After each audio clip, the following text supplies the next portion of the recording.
TG Geeks, episode 119, May 29th, 2017. Con is done and the crud is creeping.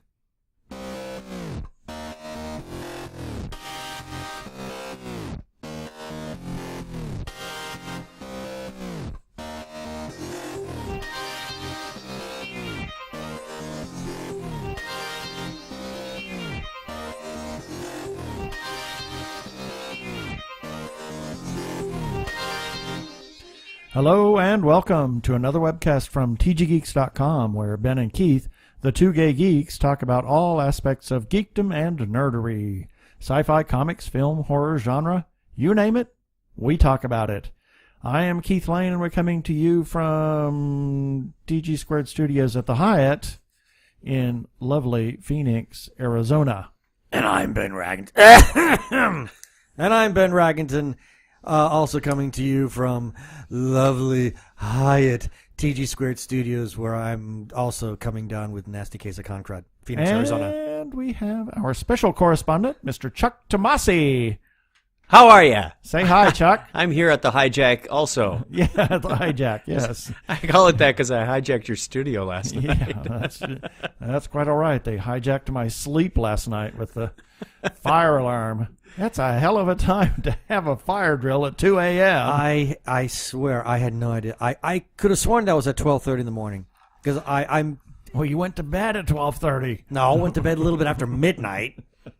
Anyway, we have got a wrap-up of Phoenix Comicon 2017 coming right up.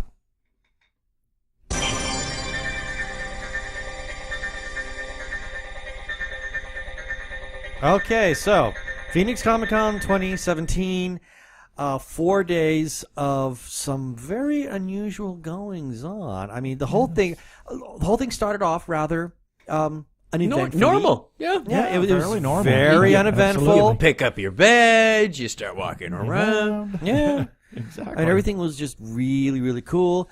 And we started off, because we met up with you and Donna. Yeah. And you mentioned, at least Donna mentioned, in the first panel she wanted to catch was Mrs. Frederick and Me, The Science of Warehouse 13. And we were all there at that one. Yeah, we were all there. We weren't that was- always, tagging along as a foursome this weekend. No, Yeah. not all the time. There were things that you guys went off and did and things that Yep. we went off and did. But I'd say about half of it we were all together. Yeah, and when you said that, I thought, well, we don't have anything else to do, so why not? Yeah. I mean, we hadn't really looked at anything for that morning. No. It was just, Not really. other than one thing that we'll talk about here momentarily. And it was interesting. We're all fans of Warehouse 13. Oh, right, right. love It the show. was a good panel. Yeah. They talked about theoretical stuff, and it wasn't explicitly around the show itself. It was more about the artifacts. Right. And the exactly. science that could maybe surround these artifacts and Right. how they functioned, as well as their history. Yeah. And there were was fun. two astronomers and one she was Biologist. biologist or Yeah, it was a good mix. geneticist or A lot of the something. panels I was on were like that. It was like, I'm a computer scientist and I'm a biologist. No, Well, and I this- liked that. I Yeah, liked that yeah. a lot. I mean, admittedly, these three Science ladies. panels with real scientists. Yeah, oh wow, how such a novel, about that? great idea. Yeah, the science panels were good. We Oh, saw yeah, three yeah. or four of them. Well, and they were all they've been excellent. trying the last couple of years to really include some real good hard science. Yeah. Yeah, I mean, the one thing that they didn't exactly have the greatest stage presence, but the information that they were able to impart, I found to be very educational, Yeah. very interesting. Yep. And they had a visual display for those people who are like, ooh, shiny object, kind of in the crowd. So that helped. Yeah, I think, didn't we come in late? Yeah, because We did. We walked in. A and little bit. I told the girl that was counting, I said, Oh, you Well, guys got there before we did. yeah, there was. Oh, That's right. right. You Yeah, sat yeah, down yeah. before we It did. had already started whenever we walked in, and we didn't see Chuck and Donna. And No, because we So went we off walked to do in. something else for Yeah, I some can't reason. remember I what- don't remember what it I is. don't know. It's all Yeah. We had blur we now. had a little Like, diversion. that was 3 weeks ago.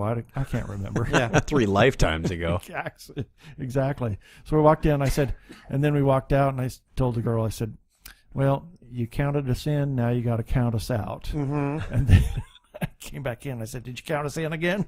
She said, "Oh yeah." Yeah, because I guess you had texted them and and they said, "Oh, they are there. in We there." are, and So we kind of look at, "Oh, there they are." Okay, we'll sit over here. And the education tracks or the science tracks, many of them had an educational component to them. oh yeah, Teachers could get credit for coming to Comic-Con and learning more information about space or pharmaceuticals or whatever it is. Yeah. And there was this sort of I wanna learning learn about credit the program. pharmaceuticals. We went to No, we'll talk you about that in a bit. We talk about the pharmaceuticals in a bit. But yeah, I didn't know that was a thing, that you scan the QR code, you get credit, and it's kind of like teacher extra credit. Yeah, that's a heck of a deal. Kind of neat.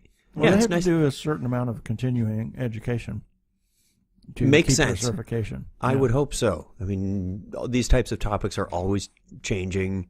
New Ever discoveries changing. are being made. Where are they going to get their material if not from the researchers that are doing it? Exactly. Well, after that, I think by We then did, at that point it film- was time. Let's see. Well, I Did we do the? No, we did Facebook Live. it was time for Yeah, that was us to do our about Facebook Live now. 3:00. Yeah, Yeah. it was 3 p.m. We had the first slot, and this is for podcasters who are going to be doing, live segments, updates, whatever you want to call, from Comic-Con. And They set up a special area for us. it was in Hall, right outside of the Hall of Heroes, and we already, for people who don't know, we've already got our studio set up here in our hotel room, and the last thing we're going to do is tear it apart just to haul it over there For 20 minutes. 20 minutes. Yeah. Not going to happen. So we decided to do Facebook Live, which worked out sort of. Sort of. Sort of. It's another one of those, the reason I bought the DR40 Tascam Oh, yeah. mobile recording device Was to is do mobile plug in- recording. to do mobile recording and plug in 2 mics Right. instead of 1 mic hanging off of the darn iPhone. Mm-hmm. What happened? So I couldn't plug in 2 mics into the iPhone, no matter what I It tried. doesn't work. so we okay. had So to you use- you had 2 into the Tascam, and the Tascam couldn't go into the iPhone. Correct. Gotcha. For whatever reason. I tried, the whole daisy chain thing like I Yeah, did yeah, last yeah. year. to Oh, he try was to so playing MacGyver, but it wasn't happening. get- like I did last year. And at least I didn't spend $300 on extra equipment that I didn't need. Well, you did have to make a couple runs home and to Guitar Center before you had this whole thing set Right. up. Yeah. Yeah. Oh, that was fun. Yeah, we went to Guitar Center to pick up a couple of XLR cables because I thought, I thought we had 6 cables. Right. And then, where are they? You either have too many or not enough. Yeah, It's, so I- we it's didn't really have weird. enough. I went and bought 3, and We finally get to the hotel room, and we're beginning to kind of take things out of boxes to know what it's we like, oh, there's the other 2 at the bottom of that box. So now you have some spares. That's Yeah. nice. Yeah, Exactly. spares all. Well, I kept saying it's always nice to have spares because you never know when these things are going to go dead. Exactly. And you do have this set up in a very coordinated way. I mean, at first I thought the rainbow colored foam microphone windscreens were, decorative and Sure. along the TG Geeks Right. rainbow theme. But I found out there is a science to this madness, Yes, and that there's you've a method got to the the red madness. mic connected to the right cable, to the red cable, and it goes into the mixer, and you have The red tape on the red tape. So it on unlike the right channel. unlike me, Even- where I will have channel 1 and cable 1 and mic 1, you've done it colors, so you Yeah. don't even need to know how to count. Exactly.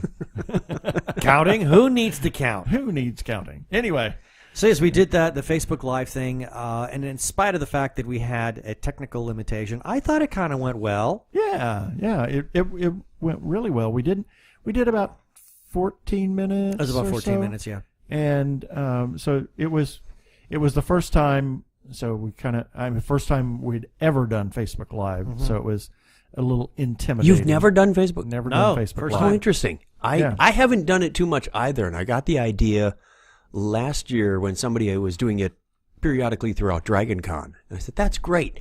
And then at FanFest, I did a few of them. One in the morning, one in the evening, one when we were over in the museum district, and thought it was very enlightening and a lot of fun.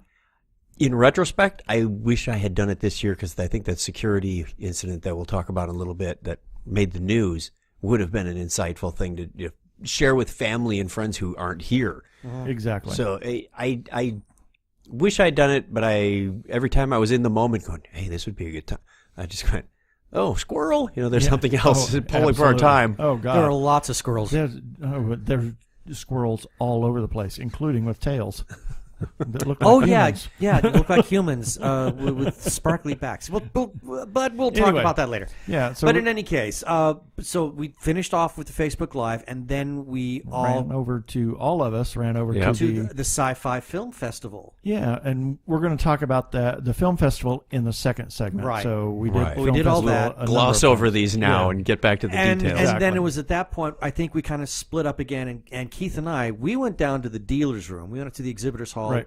met up with Jeannie Koch, Right. Talk to Jeannie. and it was while we were down there that we learned of a very unusual event that took place. I believe it was on the third floor. Was it on the third floor? I didn't get a whole lot of I'm details. not sure where it was at. I'm The not rumors sure where it rippled was. fast, though. Yeah. But So, I don't so we're know. not entirely sure where it was at, but it was elsewhere, and I've seen photos, so it looks like it was probably on the third floor because based on where this individual was taken down, there's some big windows behind him. And I Yeah, think it was one of the areas that has the slanted windows. right. to So the I exterior. tend to think it was the third floor, It could have been. but in any case, yeah, there was a bit of a security snafu of Yeah. sorts. Apparently, Someone got in with a Yeah. gun. His intent was several to guns shoot and police officers, which knives. ironically I didn't see too many police officers there on Thursday. Yeah, because over the last couple of years, the security has gotten less and less. They have a certain number of police officers that are always going to be here Yeah. for security and Sure. a private security firm, and they weren't doing bag checks this year, and the peace bonding was a little lax. It was voluntary like it usually is. Right. And so I guess this guy just bought a ticket and came in with his weapons, and He had a shotgun. He had a couple of loaded guns, Some knives. I knives, and he had throwing stars. heard. And the story I heard is he really wanted. This is a plea for help. He wanted to get caught. yeah. Possibly. So I understood he was going after the police officers as well as Jason David Frank. Yes. Which apparently they had an altercation well, 15 I've years been ago or well, so. I've been reading some more about this, and apparently it's actually not what that sounds like. The initial stories reported that he had an issue with Jason David Frank, but that's not so. Turns out that there was another cast member, just a different cast member of Power Rangers, who got into a knife fight with this guy's roommate. Oh, good Lord. Interesting. So now he's got it in his head that he's going to finish what his roommate started, and that is take out Jason David Frank. Jason David Frank didn't even know this guy. Well, They'd never crossed paths, according to Jason knew. This makes me want to say colorful metaphors. So in light of the recent Ariana Grande thing, this is. that was. I'm actually this kind of was the surprised security most- didn't start tighter. True. But once this had happened, and in light of that happening 4 days before, Oh, or 5 wow. days before, Mm-hmm.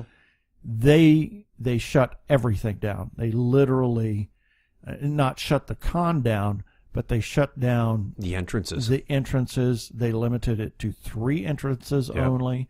The con on 3rd Street normally is a wide open affair that people can walk in and out, Right. whether they have a ticket or not. And they completely barricaded it. And absolutely zero props.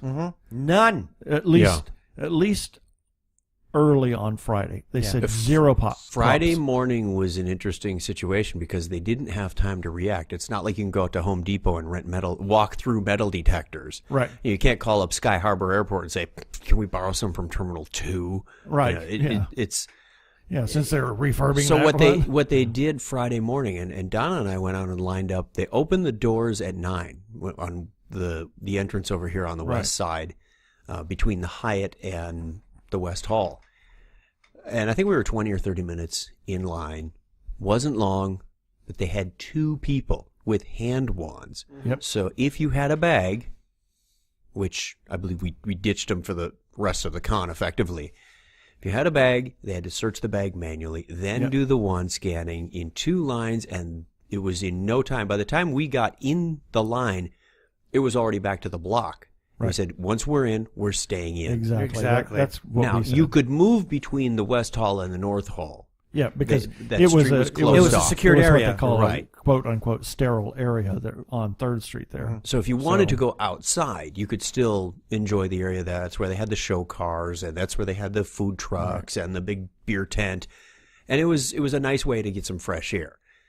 But the we were in there for maybe an hour. I think it was 10:30 or so.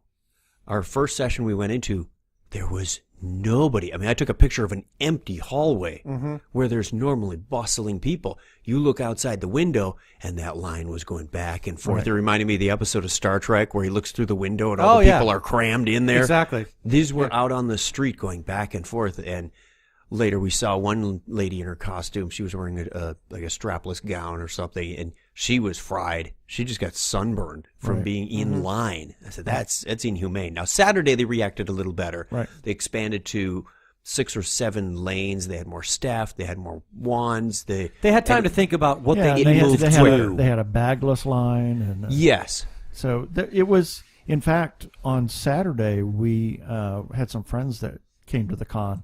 And they showed up later than what they had anticipated, so we didn't get in line till almost 10:30ish, and maybe 15 minutes. Now, you had the media line on Friday. Was there such a Friday. thing on, or on Thursday?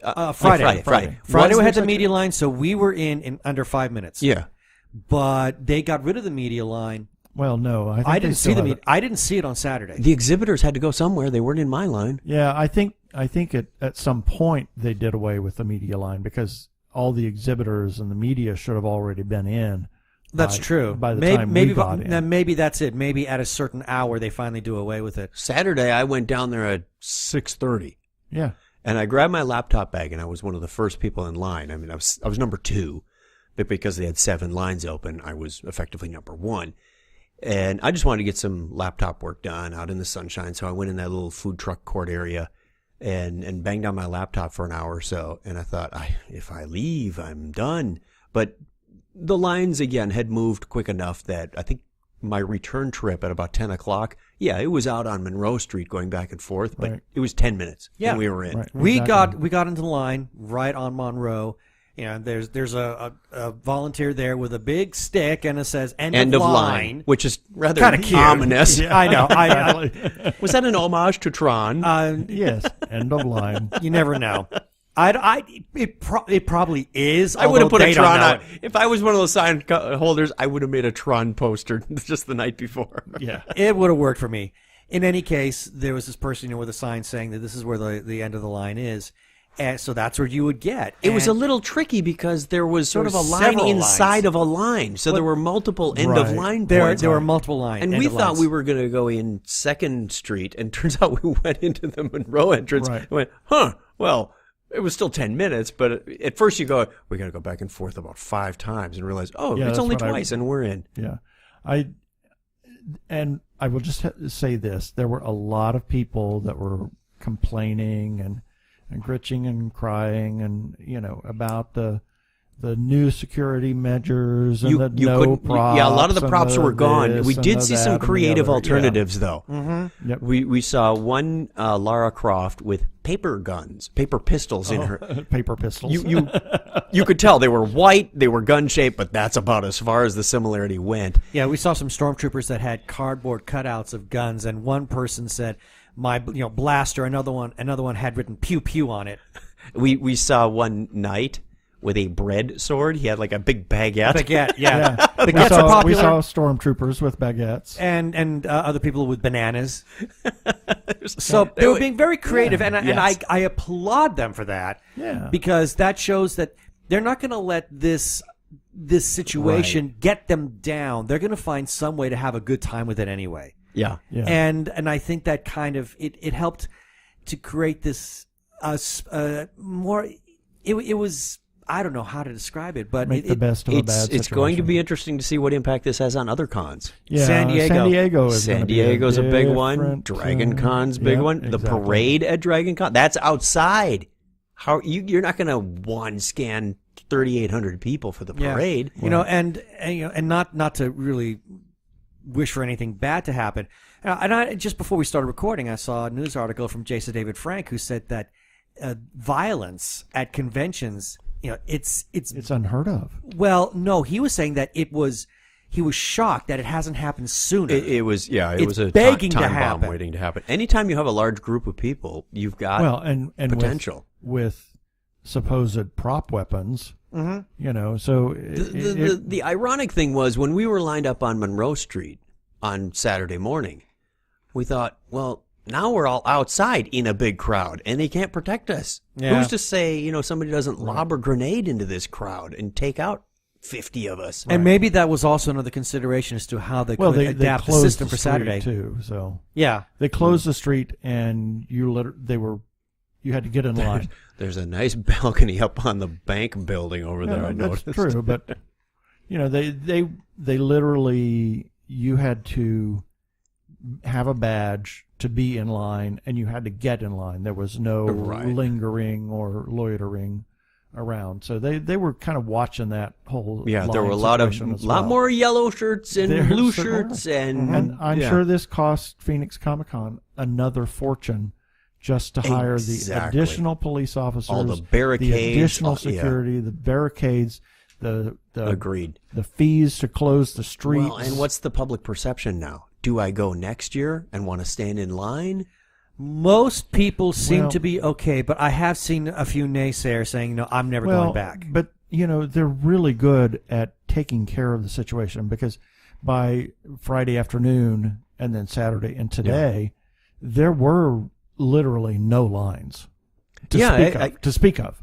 Friday was a little congested, I'll admit. Right. Well, Saturday, Sunday was much better. And kudos to them, because Saturday was the big day. Exactly. Thursday was light. Friday was congested because of lack of staffing. But they really ramped up the game for Saturday, because you're on a holiday weekend. Everybody got Saturday off. I think they did a great job. I think they did an amazing job. Yeah. What else given did you the circumstances do on Thursday? Moving right along. because the incident itself occurred on Thursday. So we found out about it, and it was like, wow, that's a big deal. So while we were separated, we went and looked at the cars. In the last year or so, Donna and I started watching the series Supernatural, and I looked at last year's pictures. And I have an aerial shot of the car area. I've got shots on the ground from last year. And I did not see the 67 Impala in any of those pictures. So I assumed it wasn't there. Donna distinctly remembers a car called Lilith, but we didn't associate it with the show because we weren't watching at the time. Right. This year they had another one called Charlie. Similar group of people. They seemed to know each other. They did a production replica of the car, and they just finished. I mean, they were putting finishing touches on it and said it only ran under its own power this morning to drive it here. Oh my. So that's how fresh it was. They were still gluing the parts together, so to speak. It was fun to watch. So I approached them and said I'd like to get an interview. And one lovely young lady said, "Oh, I'm not very good at that kind of thing. Why don't you talk to Rachel over here?" So I talked to Rachel, who was probably all of 19 or 20, had the purple tinted hair. Wonderful young lady who did a great job. Is that restricted to 19? No, No, I saw lots of people, whether cosplay or not, with multicolor hair. And that's becoming more of a fashion statement, but that's not. Should I color my hair? Please. Go for it. I'll just paint my head. No, I was going to ask which one. Exactly. The hair? Yes. I didn't say the hair.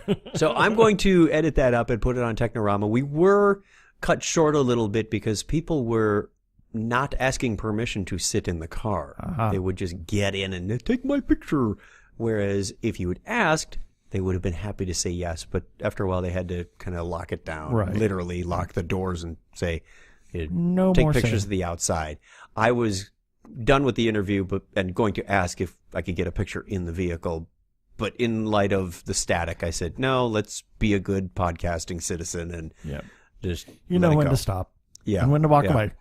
and when to hold them and when to fold them. And, Yeah. Exactly. So on Friday, with all the new security measures, we got in pretty quickly. We got over there fairly early so that... That means Saturday. Friday. Friday. Oh, We're only up to Friday. that's right. We're only on Friday. We're only on Friday. Hang That's in right. with us. It's a long weekend. We had a It all blurs together. yeah, we had another Facebook Live This one session. was at 9 a.m.? 9 in the morning. Yep. So we got in there before everybody else did. After filling up on a big Hyatt buffet breakfast. Oh, my God. I'm Again. done with that. Yeah. No need to do that anymore. Yeah. So we did the Facebook Live. We actually did 20 About 20 minutes. plus minutes, I Yeah. think. And like anybody else was there. So we did that. And we decided to go into the Hall of Heroes. Yeah, we had to kind of enforce our way a little bit because the security was thinking, no, absolutely no one can go in there. And it's they have let media, the Phoenix Comicon organization has let media into these rooms before it opens up to the public. That's where I got confused because we did that Thursday. We went before they opened the Hall of Heroes. Oh, that's right. We did It do was that on Thursday. and we talked to Tony. That's when we got to talk to Tony Kim. And then set up another time. And he said, come by the booth tomorrow Right. Okay. That's morning. Those And those so we stood in line. pre-crowd interviews are special. Yeah. So we did. We actually stood in line until the That's Hall right. of Heroes was open. Yeah, on we joined you there. on Yeah, Friday, yep. and then went over and talked to Tony before it got crazy. And right as we started to talk to Tony, Terrence from Stranger Comics came over, and he wanted to buy one of the Wonder Woman jackets, And Which was so fortuitous. yes. So Fortuitous? fortuitous. That's what Bert says. Dick Okay. Van Dyke reference. Dick Van Dyke, yeah. Yeah. Okay. So, Which we'll get to later. Yeah. Tony Kim is Hero Within, Mm-hmm. and it's a clothing line, and it's a clothing line for men. And their most recent creation is a Wonder Woman Denim jacket with the WW on the Yeah. back. for men. And it's designed for men. men. And that caused a bit of a kerfuffle. Yeah, did at it first. has, and But I think- I don't know why, but you Well, know. the remarks that he got were of a very homophobic nature. And he was absolutely just gobsmacked by that. But he also pointed out, though, that the amount of support that he received was far greater. And he Cool. just saw it as an interesting conversation piece at this point. Yeah, so it was, as Ben said, it was fortuitous that Terrence showed up because Terrence he's got to be at least 6'5" or more. He maybe close to He's 7 pushing 7. foot, probably, and he is this enormous. Was he the guy with the mohawk? Yeah, When we saw him at breakfast?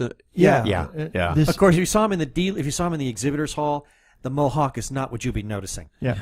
We did see him later. Yes. Yes, in He- costume he or out of is- costume, as it were. Yes, he's this enormous man of color that he works out. He has He's got my quite the gosh. body. And he was at Stranger Comics, and all he was wearing was a loincloth.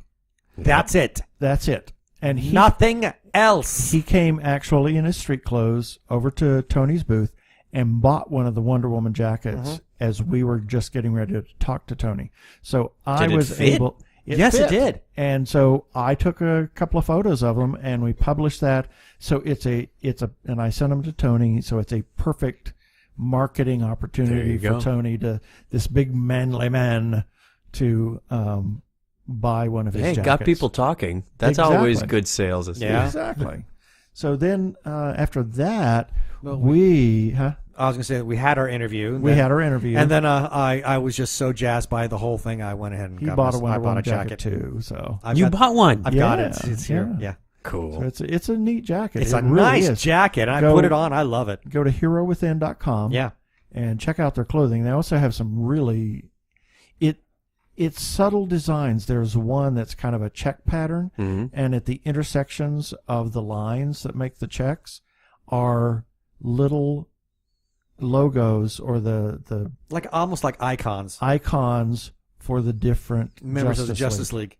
Oh. And if wow. you didn't know, if you weren't standing right up on it and looking at it. In Yeah. fact, You wouldn't if you know. just look at a picture of the shirt, You wouldn't know. you can't see it Sure. until you blow it up, and they're so small, but it's real Like subtle. 2 stitches. Yeah, you could wear that to the office with a tie, and nobody would know. Hmm? Neat. Unless you knew what those Yeah. icons were. Right. So- And Tony mentioned in the interview that he's getting ready to work on what's that, a Batman blazer, I think he said it was? Or Superman blazer. Superman blazer, Superman because he's got a Batman He's got the blazer. Batman blazer now. That's interesting because you don't see too many clothing people Right. in the dealer's room. Yep, exactly. Well, That's why he's doing it. You see, Right. You That's- see a that's neat. few, but usually it's steampunk Accessories. clothing or Yeah, you're right. accessories Yeah. or other type of Yeah, clothing. it's either for that, like or- something of a cosplay, there's- but not for there's street lots food, of not for t-shirts. streetwear. Exactly. There's lots of t-shirts. Not high-end fashion, at least. I don't see any neckties hanging down there. He's got a wide open market. He Yep, does. exactly. And yeah, as far I as I'm think concerned, bow the sky's the ties. limit. I think a tie with that check pattern and the That'd be really far out. icons would be I would have it. absolutely I got to wonderful. talk to him about bow ties. Yeah, there you go. He might do it. So then Then go ahead we went to see a panel. for Machete. Danny Trejo. Danny Trejo. Mock cheat? No, Machidi? Makiti. Makiti. Sounds like a drink. Well, Mach is the speed of sound. Makiti. Makiti. Makiti. Machidi. I have a sound. I have that sound. Where's my kitten sound? Where is my kitten You missed the sound? ding earlier, too. Yeah. Stay away, I don't know Keith. where my kitten sound is. Well, you. Makiti, speed of I've lost sound some of my cat. sounds. Well, that would make sense because some of our cats just run like crazy in the house. Buster. The sound, the speed of sound. But there's the speed of footprints here. Yeah, the herd of cats. Yeah. No, but seriously, we went to see Danny Trejo, and wow, what this guy is just. Wow. He is amazing. He's You know, incredible. I mean, he's and if you funny. don't know anything about Danny Trejo, he did a stint in prison and faced his addictions Mm-hmm. and recovery, and he is actually a recovery consultant. Yeah. And he's just so humble and just a nice guy. So And he told some of the greatest stories, like how he got involved into acting. He was originally hired as a bank heist consultant. A what? No, that was recently. That was more recently? When he first got in, he was inmate number 1. Oh, I thought that was. No. I thought that was later. No. That's how he got. It was just extras and one-liners and Oh, things that like shows that. you shows what I remember. Yeah. Anyway, we have that whole panel that we recorded, and it is on our day 2 update Yep. or wrap up of or day 2. Update. You might want to consume that one in pieces, ladies and It gentlemen. is 1 hour. Full hour. Oh, I thought it All said of 240 minutes on the player. Did on the it? MP3 player. When I was looking at your site. No, that one must have been. That's got to have been the evening of Veronica. Yeah, that was 3 Okay. hours and 24 That minutes. was, yeah. Gotcha. So no, Danny Trejo was just simply an hour long, but it was one of the most entertaining hours ever. And he just turned to goo when one gal comes up with her dog. Yeah. And he just he is loves such dogs. He's a sucker for puppies. And he actually jumped off the stage because he just wanted to approach his dog and have He his said, photo I taken. want to hug that dog. I want to hug that dog. He just couldn't stop. He was just so enamored. But he just told the greatest stories. Oh my gosh! The man is so lots entertaining. Lots of laughs. And he's got an acting resume that is just unreal. I mean, he's really been he's quite the actor. Yep. So it was a blast being able to see him. And then after that, we were back to the film festivals. Yep. Yeah, we spent a lot of time in more than any other year, and I blame Yeah. you two for this. Found it very enjoyable, except for the temperature was a little cold. Yep. But we'll get into this later. But there's a lot of great content. Oh out there. yeah. So enjoyable. If I could just do the film festivals at I would. the con, I would. yeah. Because those are great. Yeah, And we talked about this morning. I would love to see some sort of streaming service, or maybe Netflix spins off an arm for independent content creators. Shh. Are we giving it That's away? our secret. We don't have the business wherewithal to get that thing off the ground. Exactly. We don't have the money. But think about it. This is the day and age of short attention spans. Pull up a short or 3. Exactly. And you're done. Yeah. You're not committing yourself to anything from a 90-minute. Not that there's anything wrong, but I love Sherlock, but it's an hour and a half. And I have a tough time finding a slot where I can watch an episode of Sherlock on BBC. But hey, it's 10 minutes till dinner, I can get in 2 shorts. Or you got 4 minutes, or you got 90 seconds. I mean, we've seen shorts for 90 seconds. Right. Yeah. So we had that, and then that followed with we had an interview. Actually, before we did that, you guys went to a couple of panels, and we did. I'm trying to remember which order things went in on Friday. Well, we had the interview with Soma. well, That was but that later. was after. That was And after. So during the day, I think we stopped off and want to say hi to Scott Sigler. Oh, that's right, because we were doing we were watching another film festival block. We went down. We went off back doing down something to the dealer. It was in the basement. I can't remember which room is which. The Hall of Heroes is upstairs. Right. Exhibitors Hall is on Exhibitors Hall is downstairs. Okay. Well, we saw that Scott Sigler was doing a signing, and I wanted to stop by and say hi, let him know that he's still got a secured position in Podcasting for Dummies version 3, or 3rd edition. It's not software. Well, technically it is now. The 3.0. 3.0. And we have, by the time this airs, we will have hit our final draft deadline for the book, and So he's been featured. Why are you not working on that? Because it's done. Oh, it's done. It's done. Oh, so Wow. you hit your deadline and you were done. We've always been ahead of schedule on the 25% increments, and cool. the 100% is due on the 30th. We're done. Now we can turn around and start doing draft edits, so the authors are chugging along on our stuff. We're also going to be putting together a podcast, companion podcast. There's a lot of things going on in my head right now with this project. T. Morris approached me earlier this year and said, Wiley said they're still selling books. Do you want to do a rewrite? And I said yes. And like an idiot, I did, because the spring is terribly busy for me with work. We have a spring conference every year, and I have to prepare for that. And it seemed like on our 3-week incremental deadlines, I was either sick one of the 3 weeks, or I had family in town one of the 3 weeks, or I was at a conference one of the 3 weeks. And kudos to T for really taking up the slack. And I kind of was in that position on the 2nd edition in 2008, and he's really backfilled that wonderfully. We had 2 or 3 complete chapter rewrites. Oh, wow. We ditched a chapter. This was a pretty major overhaul as compared to the last have round. To buy it again? Well, if you want the good content, sure. You mean the But if you content want about to us? keep using your Zune, go ahead. We're doing really well on the book. I stopped by. I'll skip ahead. This isn't even in the notes, but today I stopped by the Changing Hands bookstore booth, which was ironically right next to Jeannie's booth, and got some contact information because the book is due out in September, and we want to do a Saturday podcast workshop.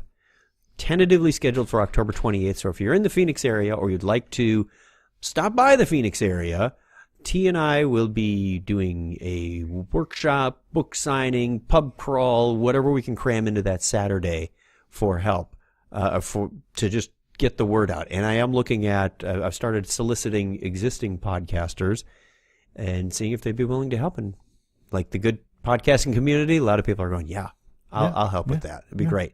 We're not talking, 16 sessions in a conference hall full of people, but if we could do 1 or 2 sessions, beginner and advanced, and they run concurrently, so everybody gets a little something out of this, it'd be great. That'd be great.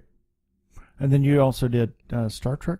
We did. There was an inflatable planetarium. Inflatable planetariums in the Hall of Heroes. It was fascinating. I wanted to check it out, but we were tied up, so I couldn't see it. They had several different sessions, all of them about, 10 minutes? I was going to verify with Donna, but she left the room. Not too long, 10, 15 minutes each. running every half hour. No, come to think of it, they were running every half hour, and we were getting in and out of there just as other people were coming in. So there must have been about 25 minutes each. They had one for Star Trek, and they would show you the night sky and say, there's Antares, and these are the places where Antares was mentioned in Star Trek, in the movie, in the animated series, in the comics, etc. And over here is Betelgeuse, and here's where that was mentioned, and now we're going to turn the sky. Beetle guys. The beetle gas.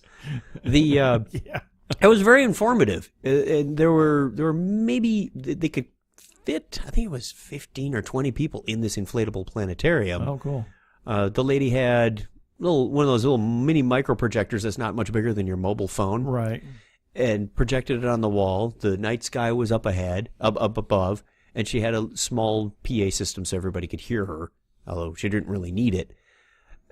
There was another one on Doctor Who, which was very cool. popular. There was one for Harry Potter. Did they show you where Gallifrey was?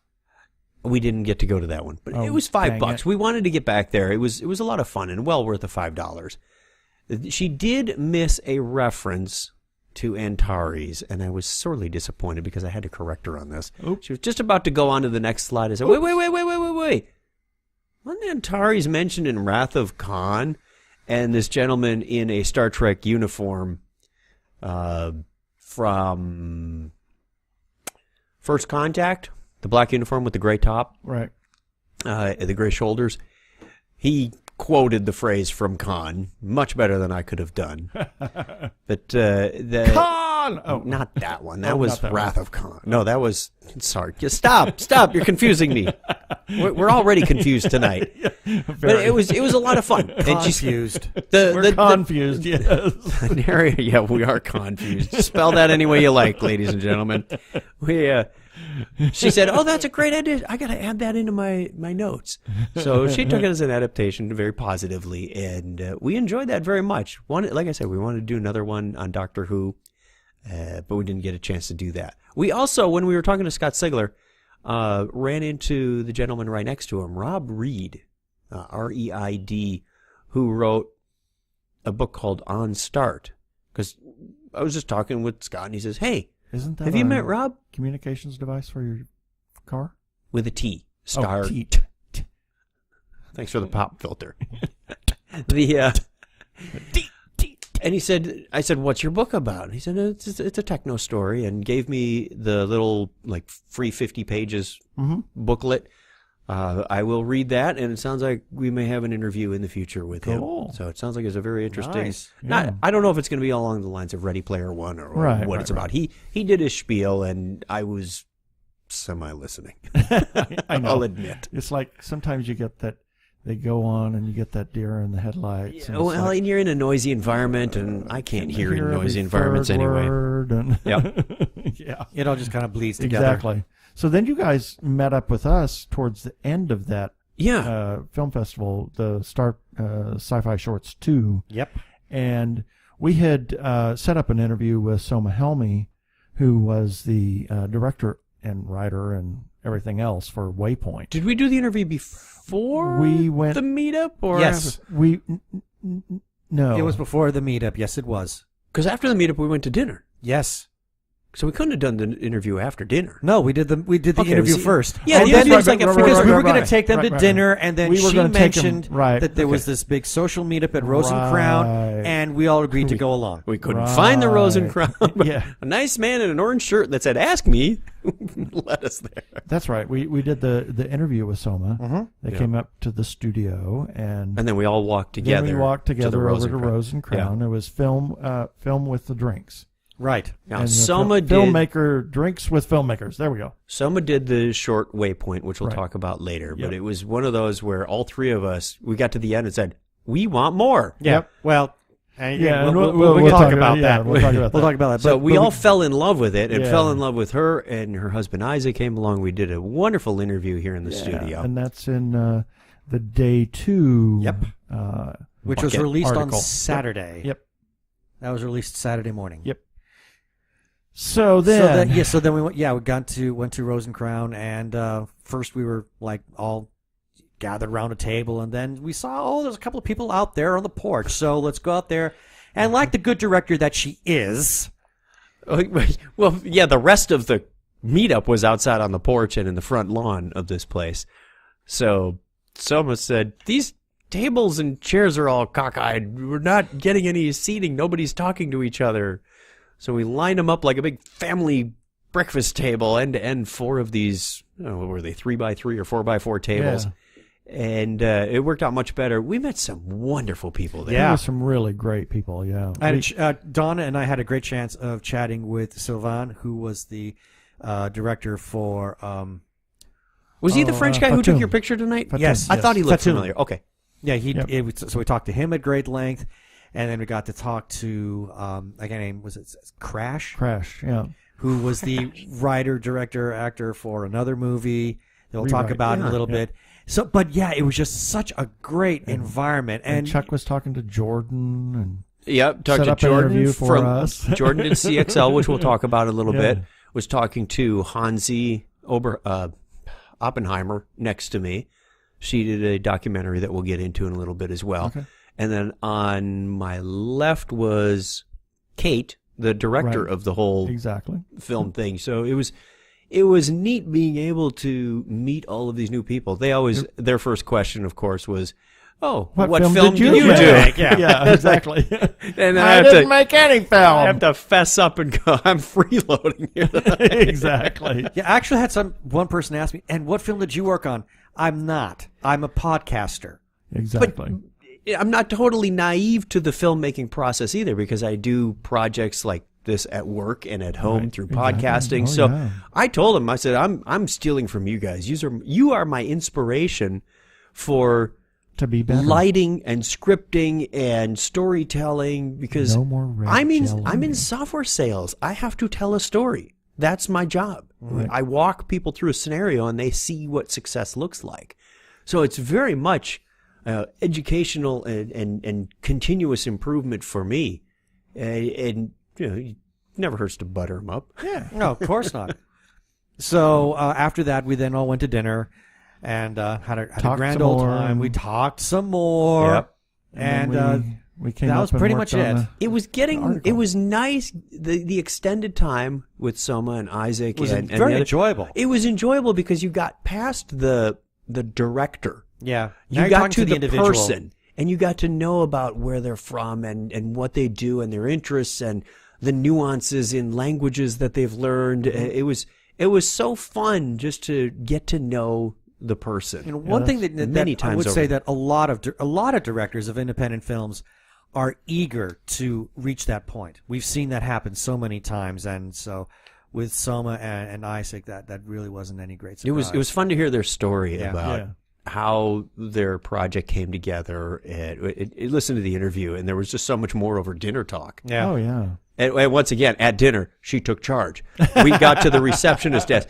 There were dozens of people lined up outside the restaurant. We thought, oh my, we're going to have to wait. No, there was a private party for the 501st going on in the back of the restaurant. We got to the receptionist desk. And there The was hostess. nobody There's no there. hostess. Nobody. We're And Don- waiting. and we're Donna waiting, tried. We're waiting, and we're And going, she- ding, ding. Well, someone wanders off and wrangles up the manager. Goes, can we get some service? And we were seated. And we were seated 30 seconds later. because he had this oh Well, my God actually- moment on his face. Yeah, well, actually, she says we have a table, and she turned around and said, "Oh, he's wandered off." And she went and got him again. It's fun Wow. to watch. Fun to watch. That's she takes control.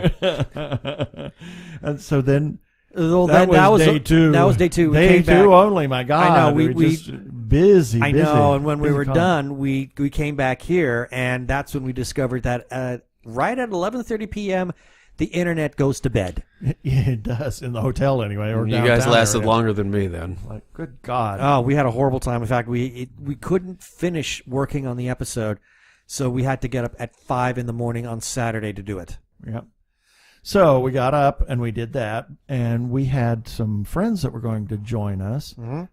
Some old friends. Oh, my gosh. friends. Yeah, and we didn't see too much of you on Right, Saturday, right. which was interesting. Yeah. It gave us a chance to do divergent things. Yeah. I got up early, and like I said, I went into that courtyard with the food trucks and Right. whatnot. There's nobody in there. It was a beautiful sunny morning, about 72 degrees. I cracked open the laptop and worked on a pet project I had at work just because I it was rolling around in the back of my head because I can't stop doing Thinking that. about it, right. Right. And I wanted to get this next phase of this project done. And it turned out to be beautiful, perfect time. I got it done and came back here, and Donna got out of bed, and we had a wonderful little time. And you were meeting up with some friends, you said. Right. And I've known Audra's mother. This is another wild story. Ben and I met. He had known Lenore for years. I had met Well, Audra. not years, just a couple of months before we met. But then I had known Audra for some time. I had met her at some of the gay nightclubs. You know, she's straight, but she likes to go. She loves to hang around gay guys, and it was karaoke night, and that's how I met her. So what is the relationship to Audra and Lenore? A mother-daughter. Mother-daughter, okay. Yeah. So it was, he knew the daughter, I knew the mother. And then we met. After the fact, and we met, and after the fact, it's like, oh my gosh. We know this family. Yeah, exactly. Kind of feels like something that I just discovered at church. I went, really? Amanda is the daughter of... Oh, okay, well, that's cool. Just putting those pieces together. Small world. So Audra and her husband Greg and their two boys. Husband Greg and their two boys. Bailey and Logan. Bailey's 15 and Logan's 8. So there's quite a number of years between the two of them. And so they came, and we wandered we first went to the Hall of Heroes. Hall of Heroes. It was like, oh my gosh, just all over the place. We walked the entire Hall of Heroes, and then we adjourned down to the exhibitors hall. Wandered that. We didn't even finish that. We only maybe a third. Not even a third. No, more like a quarter. I don't know. Not a even fifth? that. One row. We made 3 aisles. That's about it, or 4. That's still a lot. Yeah, and then Logan crapped out. So because there were what, 17 aisles this year? Yeah, it filled up the entire room. Yeah. Yep. So and Greg was crapping out there. Yeah, he Greg was done. Was tired. They were all tired. Yeah, because there's a lot of walking, and it's too much. It's overstimulation. Mm-hmm. You know, that's what happens to Logan. He gets overstimulated, and then he gets tired, and then he starts being cranky. As many of us do. Well, I do too. And I was surprised that this afternoon when we were walking in the exhibitor hall, because normally Sunday afternoon it's like, get me the heck out of here, away from all of these people. Except he doesn't say heck. Yeah. I got to the point where I was so tired I didn't care. Yeah. I figure I'm walking slower than anybody. They're probably hating I'm in the way. Yeah, but we had a good con. This was a good con. Yeah. So we that, did that. That was pretty much a day 3 now. But you guys had something fun on day 3. Oh yeah. We, like I said, we went out by the time we got up and got cleaned up and whatnot, it was 10-ish. Yeah, about 10. And we discovered there were very long lines that I didn't see when I came out with my laptop an hour before. I thought, it's only a half a block long, and there's 7 lanes. We'll get in quickly. No, Monroe Street was closed off, and people were walking back and forth, and there was that deception of multiple lines that I didn't see. But in 10 minutes, we were in. Right. So I timed it. I said, we got in line at 10:10. We're in the door at 10:20. That's not too bad. They've improved the service. Hey, kudos to the... As I've been saying, Disneyland needs to take lessons. It was done that well. Yeah. We got in, and we said, now, our show is at 12:15. We could see something at 10:30 that goes to 11:30. No, but not with this show. Yeah, not with this show. Not this one. We won lottery tickets to see Dick Van Dyke. And this is the first con he has ever done. Yeah. He's never been to a con. So we got there, we sat down, it was about 10:45. I started proofreading Podcasting for Dummies Chapter 20 on my phone via Dropbox. Oh my. I was going to make a couple of tweaks because there were some typos, but it wouldn't let me download Microsoft Word over the cell phone because it was over 100 meg. But there were just a couple of mental notes that I made. I fixed them later. The T did a wonderful job with that chapter, by the way. We sat there, and there were several people in cosplay doing Julie Andrews in the white dress from the Jolly Holiday scene. There was one Bert was actually a lady, and they got up to take a picture, and I said, Julie Andrews, Dick Van Dyke, and who's the brunette? Looks like she's out of the 60s. Oh, it's Mary Tyler Moore. So they lined up on each side. It was kind of a weird photo shoot, but there they were. And then later we saw some others, male and female cosplayers, and it was fun to compare the different takes on the Julie Andrews outfit and who's got what stripes in what order on Bert's crazy orange and red yellow thing. So it was a good time. He was supposed to start at 12:15. We did get a bit of a late start at 12:30. But it was well worth it. Came out, the crowd went nuts. Standing ovation when he walked out on stage. Right. Great guy, big grin on his face. Energetic. He's 91 years old. I know. And he still can do the little dance step thing that he does while he's walking. I saw a YouTube video of him when he came on stage after he was announced, and he's just got this stupidly huge grin on his face, and he's got his arms in the air, and he's waving at everybody, and he's not moving like an old man. No. He's moving better than I am. He told some great stories. He sang the words to the Mary Tyler Moore Show theme song. Well, that'd be the Dick Van Dyke Show, wouldn't it? Yeah, sorry. The Mary Tyler Moore Show. Yeah. You're right. Featuring Dick Van Dyke. The other way around. The lady comes first. Come on. Sorry, it's been a long weekend. Yes. It was a good time, and we did the full half hour, so we got done about 1:05-ish. A number of people were lined up at the microphones to ask their questions. They were very orderly, very appreciative, very gratuitous, and said, thank you for your years of service. One happened to have played Bert in his school play of of Mary Poppins. It was just a cool, very warm and friendly environment, and he was such a neat guy. Mm-hmm. Mary Poppins, y'all. Yeah, we'd seen him years before. About 5 years ago. About 5 or 6 years ago in L.A., he did a special charity appearance in the musical of Mary Poppins, playing Mr. Dawes Sr. And when he walked out, and it was clearly Mr. Dawes as we remember him from the movie. Yeah. And it's like the play stopped for 10 minutes as the audience just went insane. Yes, the senior Mr. Dawes. Yeah, he's really incredible and could just dance up a storm. Man's amazing. So, yeah, that was your day. And then, after... They did. We did a lot what more else did you do after that? In the movie room. Oh, Yeah. please, tell us more. Well, I won't give away all the details, but we walked in first we went outside to get some food because it was about 2:00, 2:30, and we were getting kind of hungry. We hadn't eaten since breakfast. Stood in line for the beer tent, which was extremely slow and long, but got some lunch and got out of there about 3:30. So where should we go? Let's go back up to the movie screening room. Walked in, and I heard this NFL Films announcer, that very characteristic, Right. It's the frozen tundra of Lambeau Field in January, which sounds more like my Jack Ethernay voice, but that's as close as I can get to the NFL Films guy. And I went, what kind of film is this? I'm intrigued. It was a comedy love story centered in Green Bay, Wisconsin, called The 60-Yard Line. And we've got a full interview on your site. I'll be releasing one to ours in the morning. It was a wonderfully done thing, and I was laughing from the moment I walked in the door.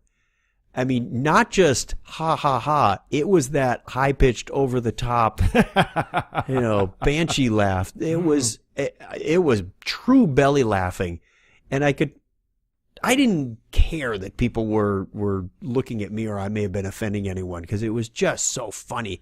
Because we came from Appleton, Wisconsin. We've been to Packer games. We have friends with houses that look like this. It was not exaggerated that there was Green Bay Packer paraphernalia all over the place. They got done with the film. It was a full-length feature, 90-minute film, and they did Q&A with the three guys that were there. They were had multiple roles in the film. And they said, does anybody have any questions? And I was sat in the back, and I went, yeah. Stood up and I said, I want to interview you. Where can I find this film? We got done with the Q&A. It's not released yet. They're in the process of getting it released. Don't know what means or vehicle. And when they were done with the Q&A, I said, no, I'm serious. I want to interview you guys. This is intriguing. And I didn't tell you two at first that I was going to gift it to you because you were very gracious with the studio, bringing your equipment and letting us use it. We scheduled up a time. We went to we didn't get a chance to go to dinner together because Donna and I had just eaten and they hadn't, so we didn't coordinate that. I was going to buy them dinner, but instead we did the interview, and then afterwards we went downstairs to network. I always want to say Nations or something, but Network, and we bought some hot wings and finger food and drinks all around, and we kind of like with Soma, we just chatted and one time we were talking about Airbnb. It was a lot of fun to just hang out with people. They were very appreciative because we're helping promote their work. We were very appreciative because we were able to do the interview and got some new content and made some new friends. It was wonderful. So that was our 3:30 to 4:30 thing. We did miss a good chunk of the beginning, but they filled us in on what we missed. And even in the interview, it was it was very rewarding. I felt Saturday was probably our most productive day. Yeah, in terms of just getting interviews, watching film after film after short after film after that was superhero shorts, which were just shorts about superheroes, and we'll talk about that more. No, it wasn't like Superman's not superhero underwear. Tights. No, yeah, not Superman's underoos. There was a series called Ladies in Nerddom, where they featured again shorts, all around female, and Hansi, the woman who was sitting next to me at the Movie Maker meetup, had a documentary in there. Oh, cool. Called Squee. It was a documentary about female fandom. Or what's the... Fangirls. Yes, I was trying to string two words together and I couldn't do it. That's how fried my brain is. And then there was another comedy. I mean, we were in that room for like 5 consecutive hours. Wow. And it was a little cold. We did take a 10-minute break to go out on the balcony and warm up. Between the Ladies in Nerddom and the award ceremony was another full-length feature called Diane and Divine Meet the Apocalypse. Yes. Funny. Every couple should watch this. It was a great comedy. Again, we'll talk more about it in the second segment of this. But it just belly laughing through many of the parts, because any couple who has been together for more than a year has hit almost every one of these, and they had a way of bringing it out in this apocalyptic setting that made it just hysterical. So and then you did the film awards for the film festival awards. Did the film awards? Yep, it was very quick. Maybe I'm sure. 10 minutes. It was done. Wow. Here's our winner in these categories. Well, most of the people weren't there to receive them, and the people who were there to receive them walked up and went, "Oh, I'm speechless," and went and sat down. Yeah. It was crazy. Well, there's humility for you. Our evening was after the Halls pooped out and left and went home. We then pooped out. We pooped out and took a nap, and then we went back over, went to get something to eat, and then we went back over and Evening of Erotica with Jeannie Koch. Yes, we had originally. I had a certain amount of trepidation. Yeah, in doing as this. I would from the title. Well, and because you have no idea what you're going to be expecting. Jeannie, we had asked us to do this to be her podcaster for this Evening of Erotica, and she asked us person to face. Yeah. And if you've ever dealt with Jeannie Koch, she's a force of nature. You don't say no to her. It's a You're doing this, right? You are doing this, you know. You are doing this, right? She wouldn't even let me walk past her booth without getting a hug. Yeah. Like, where are you going? Come back. You thought you could sneak off. Come back here. Uh-huh. So it was like, oh, dear God, what have we gotten ourselves into? Mm-hmm. And especially when she said, oh, the Sisters of Perpetual Indulgence will probably be there. Then I got really nervous. Sake. You know, I got really nervous. I mean, I don't get intimidated very much, but those three ladies, the entire sisterhood intimidates me. yeah. So it started, and we had 3 hours of fun. Mayhem. It was absolute. It was hilarious. Insanity. Yeah, it just. We have the whole thing on the website in the day 3 wrap up. All 3 hours and 24 minutes. But I'll bet the audio doesn't do it justice. No. Because there was a lot of visual. There was lots of visual. Not anything Nothing lewd inappropriate. or crude. Sure. And the whole thing was about erotica and euphemisms, and that's what it was all about. It's not hardcore. It's not just simple stuff, and it's not the flowery romantic language, but it's that eros piece. Sure. And everything had to be a euphemism. So that's what it was all about, and the colorful ways people came up with, and everybody, there was a set of judges, and everybody got a prize. So, some of the prizes were better than others, and some were absolute crap, but that was what it was, and it is an 18 plus, so please be aware of that. Yeah, it was. Fun. We had the most fun time. Oh my gosh! So we've agreed that we're actually going to do it again in WesterCon. We're going to do it at WesterCon. So that was day 3. That was day 3, and then actually in between day 3 and day 4, surprise! About 2 in the morning. For heaven's sake! Jumped up. This is not my first hotel fire alarm. Oh no! I always take them seriously. This was my first one. Oh no! I had one leg in the pants, and then you get on the PA system. Ladies and gentlemen, this is a... Wait, let me read that again. Exactly. Yes, I did. I remember that. It's like he couldn't find the 3-ring binder with the script Exactly. or what he's supposed to say for a false fire alarm. I'm surprised. Then he read it 3 times. I'm surprised there wasn't with the sound of pages flipping. So if you take it, looking back, it was particularly funny. I wish I'd recorded the darn thing. I know. It wasn't funny at the moment. But Donna peeked out over the railing and saw that the gamers were still going full bore my at 2 Lord. a.m. And it God. was a ruckus out there. It was hard to get back to sleep. And she said, they're not going anywhere. I said, the place could really be on fire, and they're not going anywhere. This is before he announced it was a false alarm. Right. I said, I'm not going to take that chance. I'm going to grab my laptop bag, put my pants on, and go. Right. It's not worth it to risk that.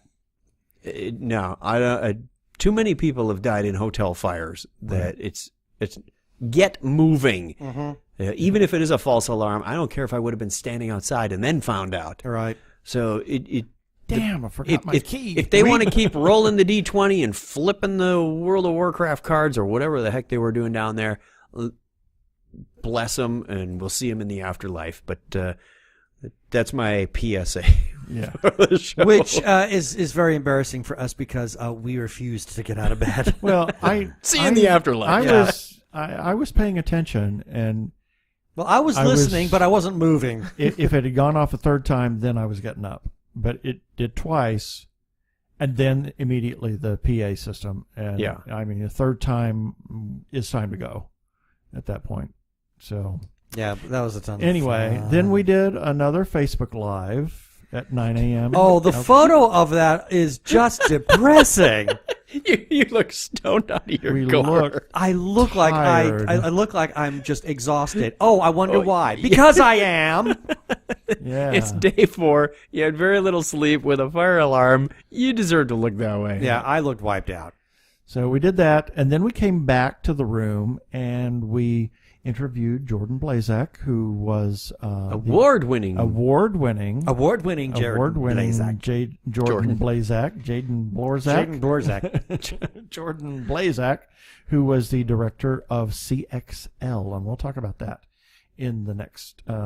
It's going to be a long show, man. This is going to be a long show. We're at an hour 9 at the moment. We haven't even talked about we're not even on the second segment. Or birthdays. Exactly. Oh dear. And then we went to the exhibitors hall and more film festival. This was the horror shows. And then you guys did... We got one horror short. We tried to get into the Nikola Tesla panel. Oh, wow. But it was full. Yeah. It was very full. We started out watching a... what did we do? We got distracted by about 15 minutes. I think we were watching a film and said, no, I'm going to fall asleep if I stay here. Right. That would have been... oh, shoot. The space one. Space Investigators. Detective. Space Detective. It looked intriguing, but I just did not have the mojo to keep going with that. Yep. Animated, full-length thing. And I was like in the dark, going, oh boy, struggling to stay awake. So we left there. We tried to go to the Nikola Tesla, couldn't get in. So we went to Harry Potter and the chemistry. Oh, we forgot the pharmaceuticals one that we did on Thursday. Oh. There was a female panel that talked about. It was along the lines of debunking Limitless. You know, is there a pill that a smart pill you can take that'll always make you smart, won't have any side effects, blah, blah, blah. Very insightful. Loved that panel. Like I said, all the science panels were great, including this one, which seemed like it was done in about 20 minutes, and they got an hour. So a lot of it was QA after the fact, and and it went all over the place, as did our Westworld panel that we went to. They were talking about aging and ethics and artificial intelligence and security. It was very insightful, and I said, I'm going to borrow this topic for the Technorama after show for the patrons. We could have a really good time with that topic. And then we rejoined you at Horror Shorts. We got the very last one of those. Then we wandered the exhibitor hall for just a little bit. We were trying to close the deal on a couple of interviews that didn't close. But you know, Sunday afternoon is so hard. I mean, only because Christy was staying last year at FanFest. She was staying overnight. Yep. Is the reason that we had the opportunity to talk to her.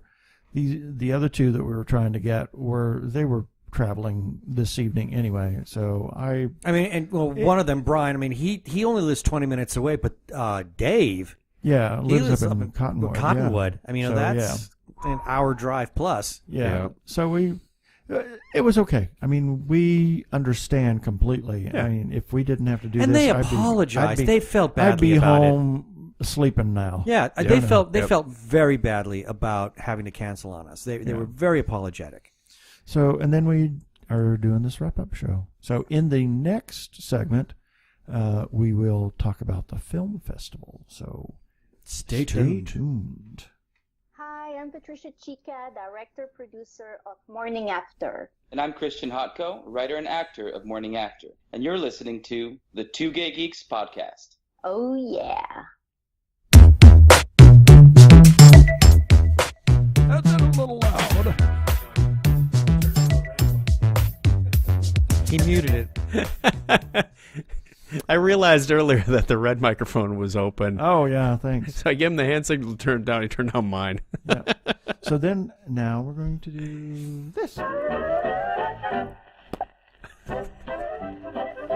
And someone's been listening to the show. Now, not one of my better cork pops. We did that last year. It's time for the birthdays. Here's a few selected birthdays for May 29th through June 4th, 2017.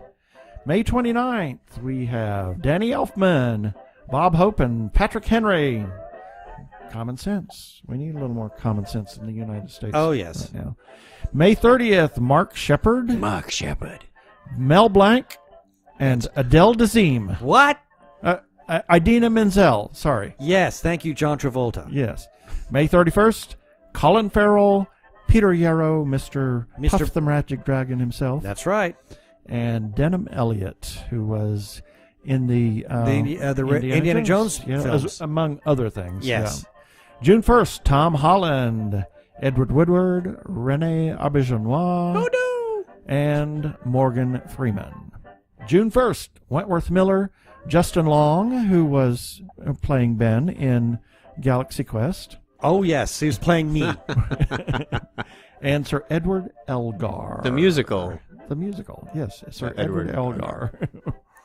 June 3rd, Tony Curtis. And June 4th, Rosalind Russell. Oh, the stainless steel bra lady herself. Yes. and Dr. Ruth Westheimer. And that's it for the birthdays. This is a family safe show. I'm leaving that one alone. Yeah, that's it for the birthdays this time. Technorama, the podcast for geeks. Because geeks are better than cool. You don't hear someone say, Get away from me, you cool person. Who's going to have their 65-inch home theater system installed by the Cool Squad? Not me, that's for sure. How much cool cred do you have? Not enough to care about. Think you'll find any canned unicorn meat at thinkcool.com? It's just a park domain name. They don't even have roadkill in a paper cup. That's why you need to start listening to Technorama, because that's what geeks do. Go to chuckchat.com and listen to Technorama before you turn cool. You darn fool. I've been working on that impression. A little bit. Pretty good. We've been working on it too. A little bit. Go give a listen to our friends Chuck and Craig over at Technorama. Before you turn cool. And now it's time for... wait. No. Oh, it's blank. Where's the feedback? What? Okay, scratch that. Oh, darn it. I forgot to put my scratch. I downloaded Do you finally have a scratch I did sound? finally. Oh, you need to load it. Yeah. There we No go. feedback. We're going to catch up next week. So now we're going to do this one. Hi, this is Ginny Koch, author of the Alien Catherine Kitty Cat series from Daw Books, part of Penguin Random House, and you're listening to Two Gay Geeks.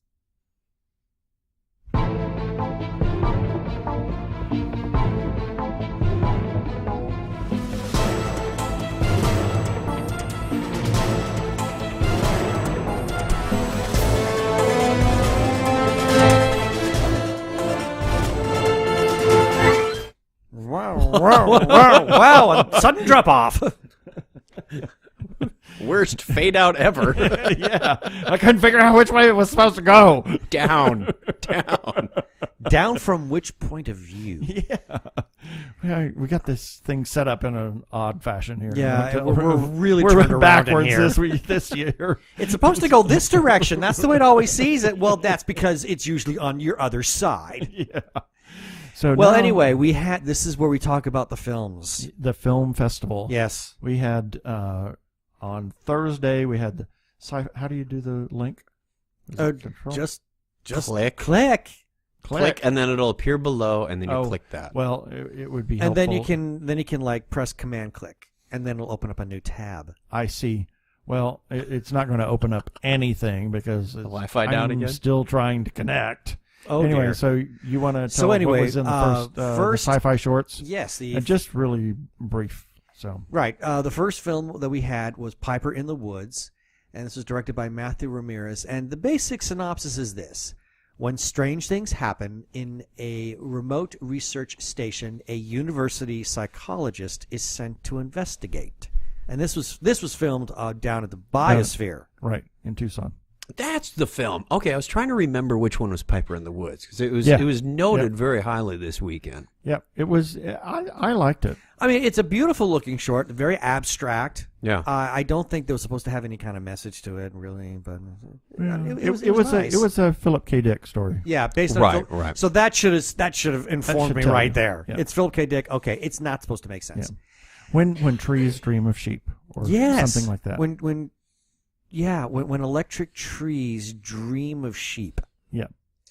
So then we moved on to a little short film called Illusion. And the synopsis for this one: Adam's wife, Helen, has been in a coma for months since the accident.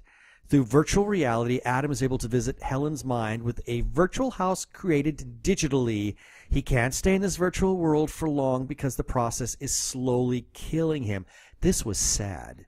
This reminded me somewhat of the episode of Black Mirror. What was it San Junipero? If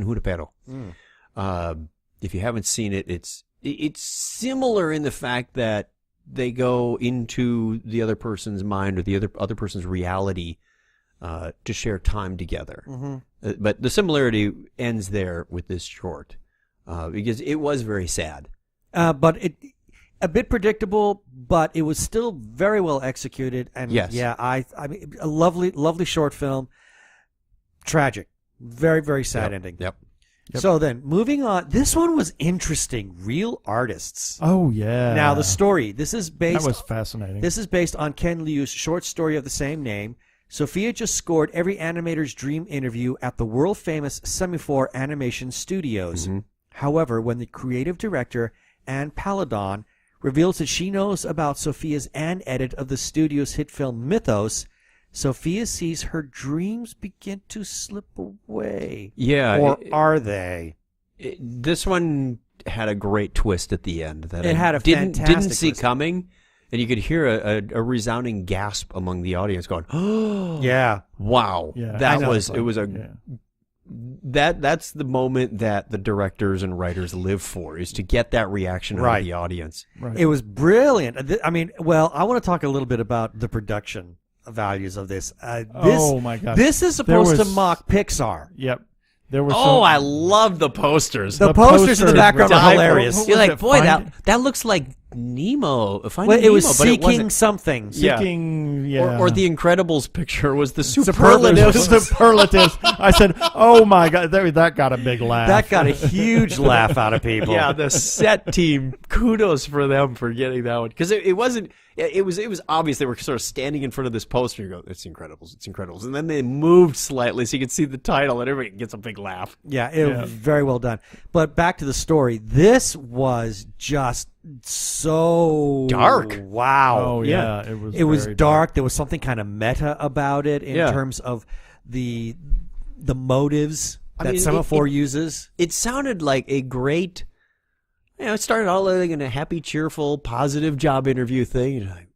And then she signs the NDA, and well, we're not allowed to ruin it, right? I don't think we should. Okay. This But really it was- needs to be seen. It had some great twists. I would love to see it again, because the Yeah. impact of what happened at the end didn't.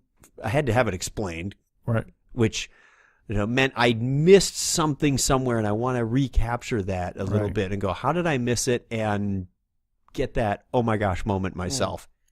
Yeah, it was phenomenal.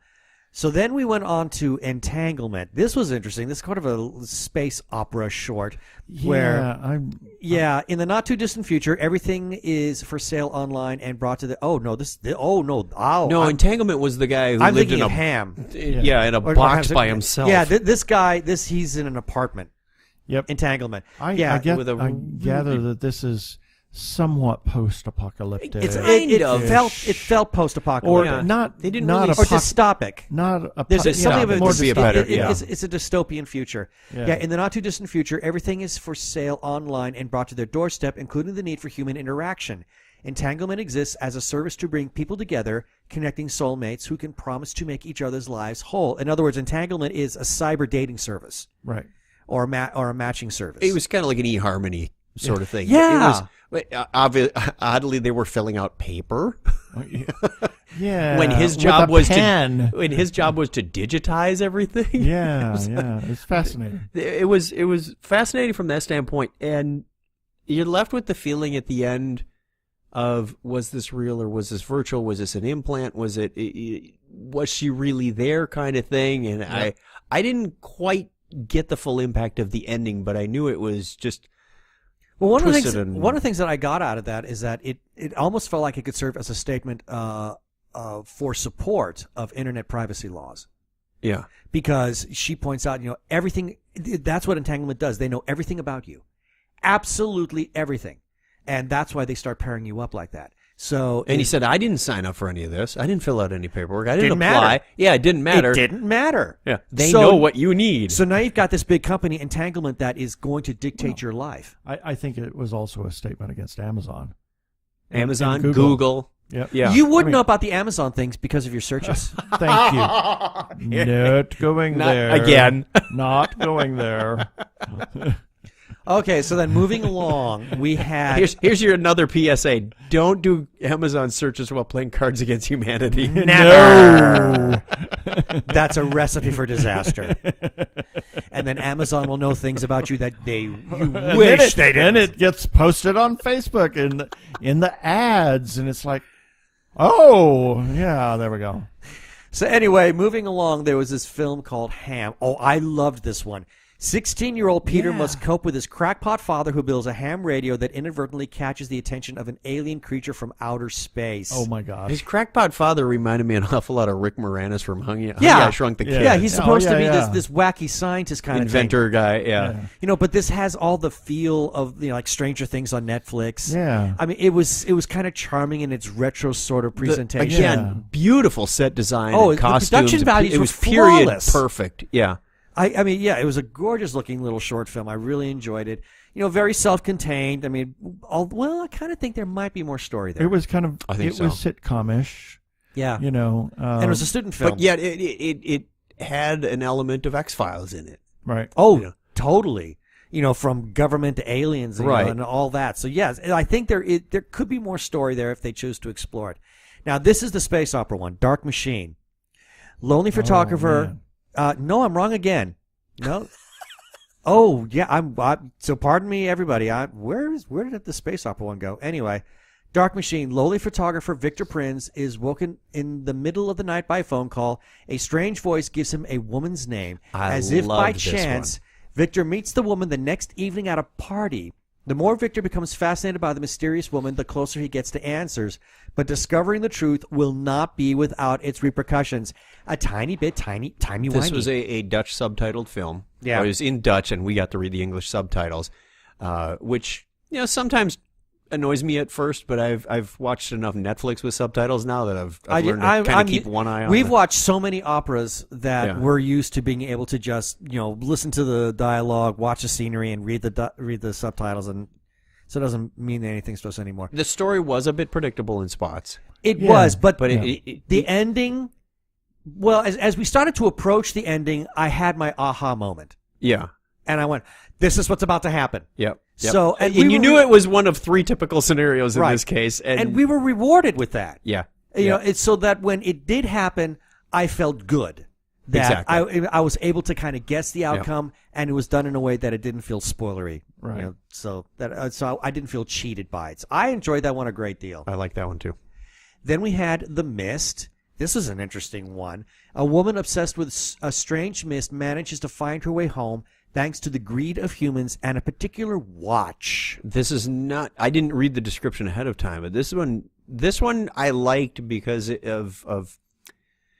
It didn't take me where I thought it would. No. Unlike the other one where we were able to predict the ending, this one had a very, very good twist of It an had a end. great twist. In fact, Yeah. the plot was a little kind of, I'm not sure where this is. It was a really little slow going. at times. It was a bit slow because it's really a character piece between Yeah. just these two individuals. Right. And so, but when the final twist comes at the end, it's like everything Oh before my it God. made perfect sense. Yes. Absolutely. And Many of these shorts do that, so you have to pay attention You to have every to pay, detail. absolutely. And so- Every detail. But this one really did it well, and it's not a very long film. It's very short, so it's Yep. very tight.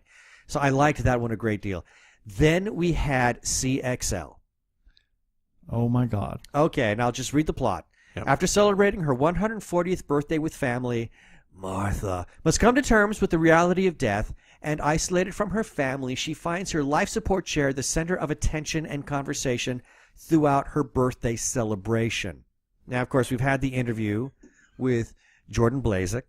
You can hear more. You can hear more about that, but I would just simply say this was just slick. It was a brilliant film. Very well well- executed. very well. On I mean, all it's- levels. I mean, Writing, it's- music, lighting, everything. you name it. I mean, there is no flaw to this. And This he short won film. Best Sci-Fi film Yeah. at the film festival for this, too. So. I really enjoyed that one a great deal. Yep. Now, probably one of my personal favorites, Embers and Dust.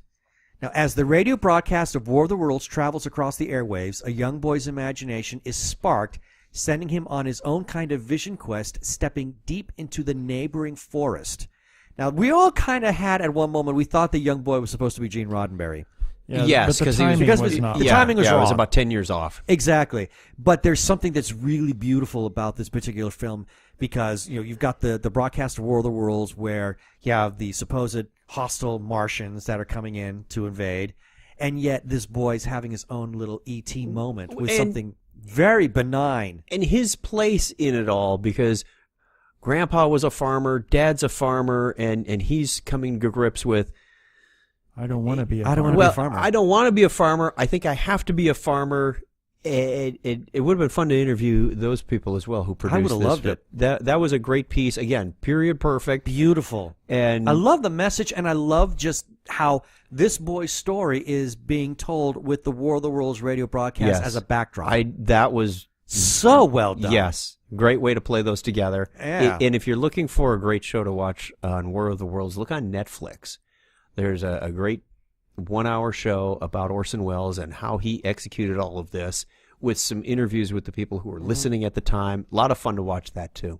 Yeah, and you were telling us about that shortly before we saw this short, so Yeah. the timing of that was flawless. Well, it also helped in understanding some of these bits and pieces because the movie was playing, obviously not the whole hour-long broadcast, but it gave you some insights to this movie, such as the radio announcers who were supposed to be out in the field at Grover's Mills. Mm-hmm. He practiced for this role by listening to the Hindenburg crash record over and over to get that panic and sense of emergency. Well, not just that, but also to have these pauses, Right. to make it sound like that he's kind of frozen in horror as to what he's seeing. And then has to remember he's got to be a reporter again. Right. Yeah. So that was so well done. And it was nice to hear the radio broadcast again too. I very much The enjoyed movie it. didn't. Again, the boy's story did not go where I thought it would. No, it didn't. And I was somewhat disappointed, but again, pleasantly surprised at the way it all came Yeah, out. I loved it. I thought it Yeah. was just beautiful. Then we had White Lily. Now this is the space opera one, so please forgive me, everyone. A tense spaceship captain and his co-pilot set out to investigate a comet when a technical fault cuts to the core of their relationship problems. I predicted this one. I did not. I thought it was going where it was going. We both just did. because we had seen that one film Yeah. at the one film festival. Right. And you said it's kind of a There meme. were Yeah, a it was couple a of bit of a gimme. scientific things that were a little off, like why is the comet all lit up with a nice, lovely tail and it's And there's not no near sun. a star? Yeah. Yeah, that kind of bothered me a little bit. I mean, as There's I a flashlight on it. I kept telling you. yeah, and there were moments where actually it looked like a video game. I Like when hadn't- they're flying around the comet head, it's like, Yeah, I did. It did, and I didn't quite understand what their purpose was to fly that close or through the comet. They didn't really explain. I kind of got the Are feeling they were doing mining research it. or collecting samples. That's what or- I thought they were Yeah. doing, but it's never really spelled out. and it wasn't It was- intrinsic to the story. Need to do the VFX. Yeah. Because I think that was a. Yeah, I think it was the visual people yeah, showing sometimes off. sometimes Yeah. it's about putting style before substance. But there was but I still liked the story. I liked the was. interaction. Because when we first meet the two characters. The captain, he's just like, he doesn't want to see his co-pilot's face ever again. Well, yeah, you get the feeling they've been on this mission for a couple of years. Yeah. And they've had enough of each other, but they're not at fisticuffs yet. Yeah, and then there's something kind of happens, which is the big twist. So then we had Waypoint. Yes. Wow. Oh my lord. I loved this film. Yeah. Yeah. Again, It not was- not a it whole was lot 6 in this. minutes. Not a whole lot in the special effects department. I think there were 2 effects, 2 visuals, and that's 2 it. visuals. It was all about the story, the characters, and The setting. the setting, the dialogue. You listen to the other interview if you want all our with the gory interview. Yeah, that we had gushing with, over this. with Soma. It's fascinating. I mean, we really loved this film a lot. Yeah, I'm glad she was around to represent it. Yeah, I am too, and I desperately want to see more. In fact, when we saw it again on that'd be Friday. Yeah. We saw it again on Friday Yeah. because they repeated it Okay. for Sci-Fi Block 2 because there were technical issues in Block 1. As soon as it ended, there were a couple of people behind me and Keith, and they said, "I want more." That's the same reaction we had, and many other people. Like, wait! No, don't end it there. There's got to be more to this story. Exactly. We really hope there is because it can go in a number of different ways. There's alternate storylines to be had with this thing. Yep. Yeah. Wonderful. So then we had the dark comedy. Now I love comedy, and we start off with Hope. Now, this is a film out of Oh, Norway that gives us a new thought about zombies. Oh, this was so good. It was so good. They weren't always the brain-eating, terrifying monsters we know of today. In fact, they were originally quite benign. So how would the world be like with them in it? How would we treat them? How would they feel? Would they feel anything? The movie is disgustingly funny and answers the question, why are zombies brain-eating monsters? The simple answer is because we made them that way. Exactly. Interesting. It is hilarious. It's sad in some ways. I mean, it really is. It's a zombie love story. Yeah. That's all I have to say on that. It's a zombie love story. It's hilarious at times, but very enjoyable. Then we had, this was interesting, Merry Christmas, Love, K. Merry Christmas, ... Love, K. And this comedy takes a hilarious stab at what happens when children are naughty at Christmas time. Does Santa give them a lump of coal, or is there something more nefarious in store for them? And it pulls on the mythos of the Krampus, Yep. who apparently travels with Santa Yeah. and punishes the naughty children. Yep. It was quite amusing. I enjoyed it a lot. Yeah. Then we had Father Burke's Boss Battle, where we have a young Catholic priest who's addicted to video games. And he starts everything that he does, everything he sees is all about, he sees it as a video game. Very amusing. I enjoy this one a lot. We had Dead West, which was a first-person POV film. Right. Very really? interesting. Okay. And it's this sheriff, and this was filmed, I want to say it was like in Old Town Tucson. It was. Yeah, and the entire town goes zombie. And he has to actually start killing them, and it looks like a video game because you see the arm come up and shooting. Sure. At one point, there was a really great joke, where this is one gal named Annie says, "Annie, get your gun," Nah. which made Keith just about choke. Yeah. And then I believe we finished off then with Zomburbia, and I would simply say this is a 1950s housewife must defend herself against the zombie apocalypse armed with a spatula, egg, beaters, a blender, and a rolling pin. However, I kind of like to think of this as, if my child is acting weird, is my child a zombie, or is my child simply on pot? The marijuana. The marijuana. That was the dark comedy bit. Yep. So then the next one was on Friday. Mm-hmm. Oh, the dark. Yeah. Okay. Now we're back to the sci-fi shorts too, and of course we did start off with Waypoint.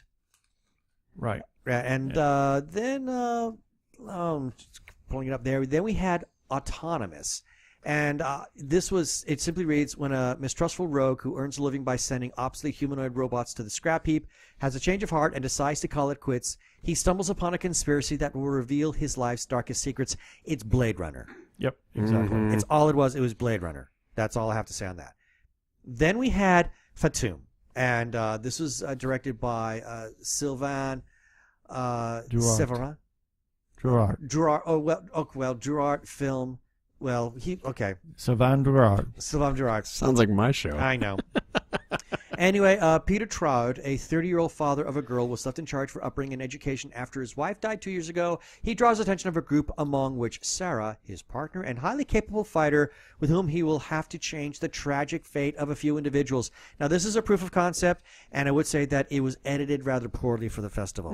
It did not air the way our director wanted it done. Yeah, Sylvain showed us how it was supposed to be edited. Oh, really? Yeah. He actually, when we, at the very end of the horror festival today, he pulled it up on YouTube and he showed it to us. And what happens is, as soon as it's ended, you've got 20 seconds. Well, not when it ends. Right when they're about to pour coffee. Do you accept the coffee or do you reject the coffee? And you have two options. It's like a video game on YouTube. Choose your ending. Yep. Choose your ending. Cool. Exactly. I thought it was awesome. Then we had my personal favorite, Rewrite by Crash Buist. And it's a sci-fi thriller about a fourth-dimensional artifact, the thief who steals it, and the man who will kill him to change the past. And it's all about a journal that is... Oh, yeah. The fourth-dimensional journal. This was gorgeous. I love this one. It is funny. It is smart. It is timey-wimey. And if Stephen Moffat had seen it, he probably would have wished he'd written it. Exactly. That's all I've got to say on that. It was wonderful, and I hope we get an interview with Crash very soon. Then we have Popsy, which is also from France. And this is an adaptation of a Stephen King short story where a character named Weber, his addiction to poker leads him into deep trouble. Forced to cover his debt to someone named Mr. Rudy, he reaches a point of no return. Now, Stephen King stories don't adapt well, in my opinion. They work better in a book. They do not work well in a short film. And the horror monster aspect of that, true to point. However, I like the psychological aspect of it in the first 2/3 of the short. I thought it was really interesting to see Weber just completely go wacko. That was fun to watch. Then we had the final one. This is from Japan, and this is called AI, or Ai. And it's Ayaka's life is going nowhere. Then she meets a vampire called Ai and gets bitten. But is Ai just another example of Ayaka's imagination colliding with reality? Ayaka's only friend, Saki, thinks so. Ayaka decides to abandon Saki for Ai and try to become a vampire to escape her situation. But will that be her salvation or only send her further down the hole she is in? This is a very disjointed short, and it's deliberate. Part of that is Japanese culture, but the other part of it is the fact that she's going nuts. So the story narrative is also become very disjointed, so that we can start to kind of experience her nuts through her eyes. That came out all wrong. Yes. Her nuttiness, her insanity. Yes, she was looking at her nuts through her eyes. Yes. So, but anyway, that was... And that link for the horror shorts is not correct. You have the link. You have the horror shorts in your notes. I do? Day one in here twice. Oh. My bad. That's all right. Okay. So then we have the Sunday horror shorts. Yeah, that's the one you have in your notes. Oh dear. That's on your iPad. That's on my iPad? I'm so bad. I'm sorry. And I think we had the lion's share of Saturday's movie reviews. So let me pull this up the hard way. Go ahead and talk about your... I'm not going to go through each one of them one by one, but I will give a couple of honorable mentions. My iPad's in my... Well, then get it. Keep things tight. Yeah, you can go while I'm talking. Okay, Yeah. hold on. I mentioned the 60-Yard Line, which is a full-length feature film by Ryan Churchill, Leif Gandvort. I'm going to get this right because I screwed it up yesterday. And Nick... Now I can't remember Nick's last name. Shame on me. But three great guys. It's a love story that's centered in Green Bay, Wisconsin. The Green Bay Packers are heavily involved, not just with the backdrop, but with the story itself. And several of the Green Bay Packer players show up in the movie. They did a great job with this. Very funny. I'll take take charge of running the sports aspects of TG Geeks on that one. Again, go listen to the full interview if you want a good laugh. That was the one that I was belly laughing from the moment I walked in, even though I walked in late. The other ones that get mentioned, we went to the superhero shorts. Mm-hmm. There were 4 films there. One with old men. It was almost Watchtower-esque in a way, but in a comedy way. There was a short called Superman Meets Batman, and they get into the Superman and Batman actually leave, but Clark is in his Clark Kent outfit, and Bruce sees right through it, and Superman sees right through Bruce's cheap disguise. So they know they're talking to each other, and Lois is there, and a bartender is there, and they got into the classic, if Superman and Batman got into a fight, who would win? Mm-hmm. And there's no way Batman was getting pissed because he was on the losing side of this argument. Right. It was your superpower. Very, very comedy. But then they put it together and they teamed up.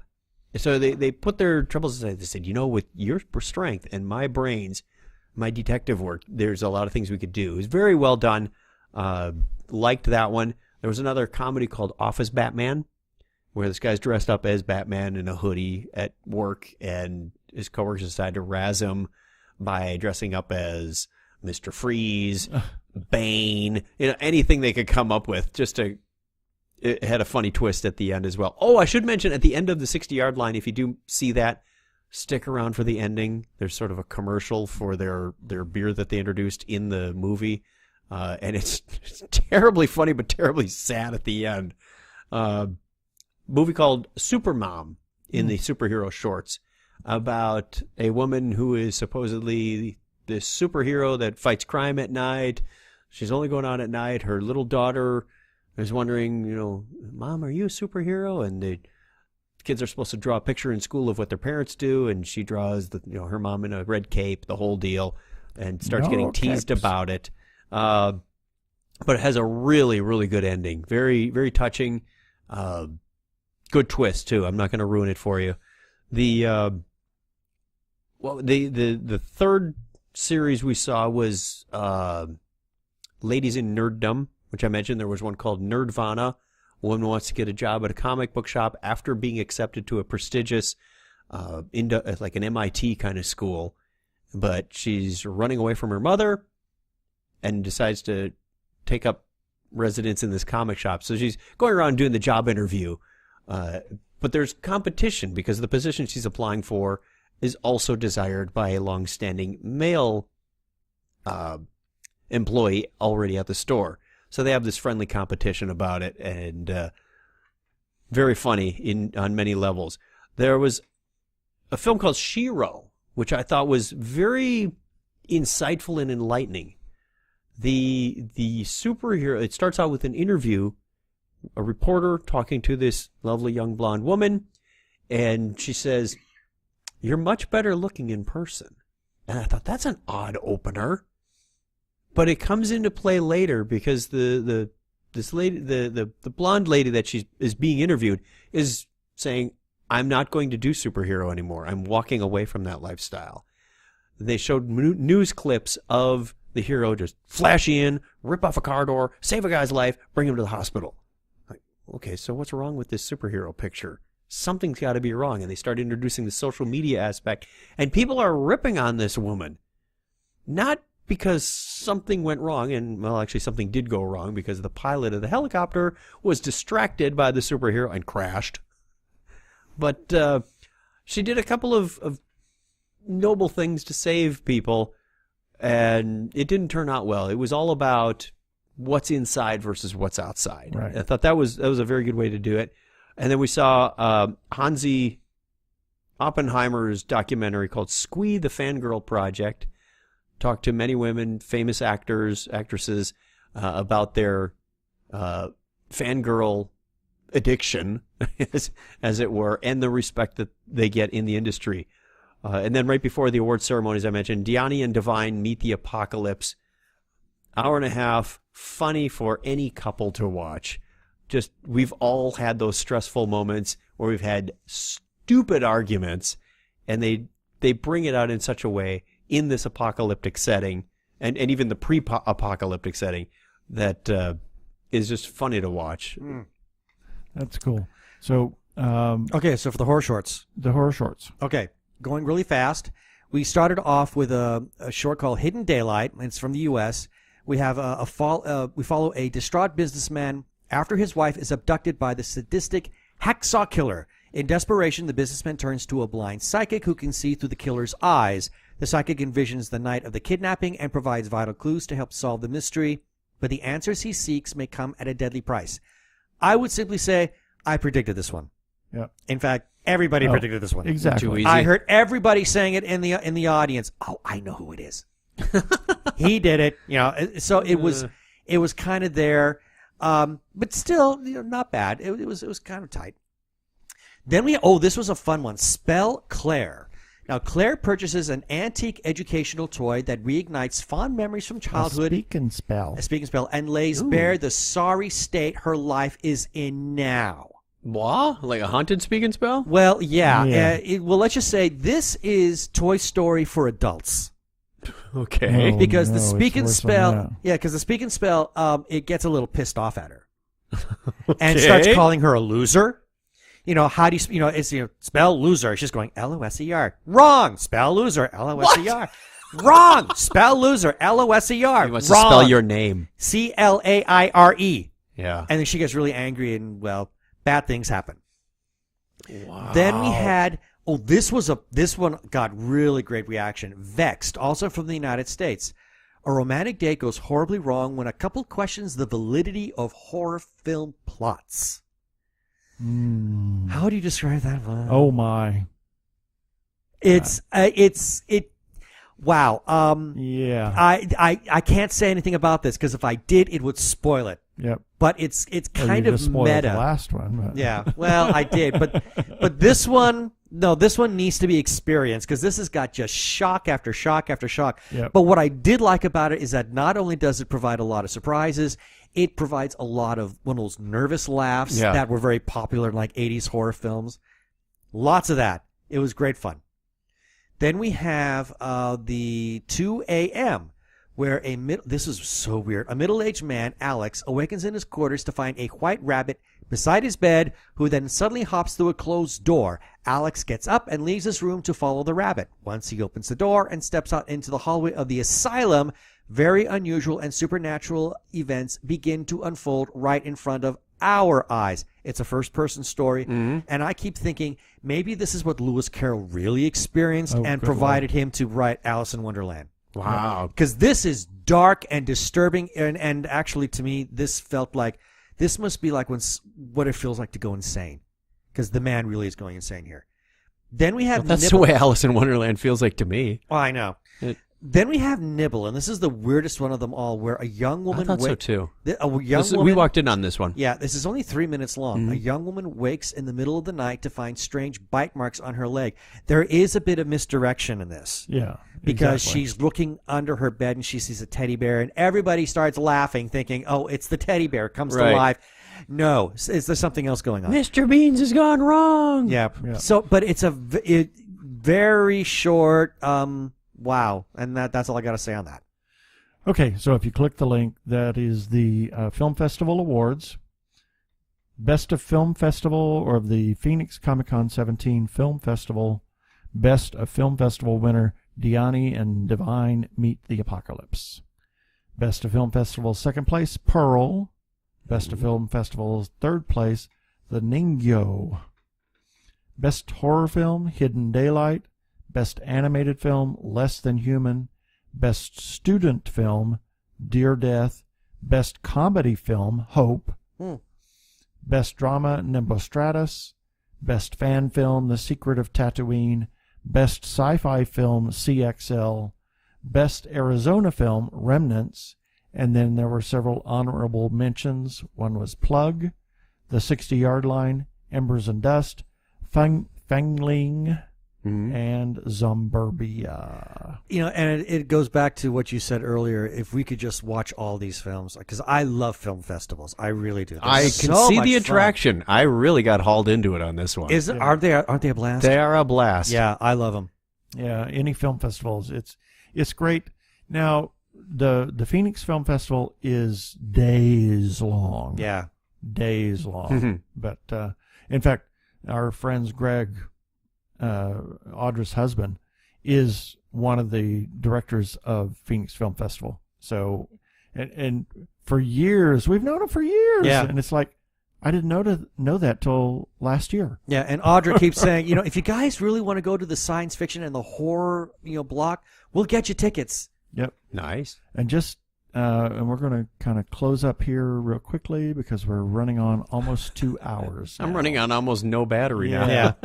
Yeah. Just a couple of wrap-up items. We're huge supporters of independent creators. Please support independent creators. All of the films at the film festival were independent creators. We had lots of comic book artists, lots of authors, lots of independent creators. A lot of independent people. Tons of them. So please support them. FanFest is November 11th and 12th back at the Convention Center. Arizona Opera, Hercules versus the Vampires, October 21st and 22nd here in Phoenix. And thanks to Doctor Who Fancast Guide at Talking Who. Thanks to Arkle at Arkle, Incorrect Voyagers Quotes, Sci-Fi Obsession. On Facebook, shout out to The Lucky Show. Facebook group, The Gay Geek. Thank you, Jeremiah, for letting us post our episodes. And we would like for you to click on our Amazon ads if you could. Please. And lastly, but not leastly, please rate us on iTunes. And that is it. Next time, who knows? We might have an interview. We might have an interview. You never know. You never know. Because we don't know. That's it for this episode. And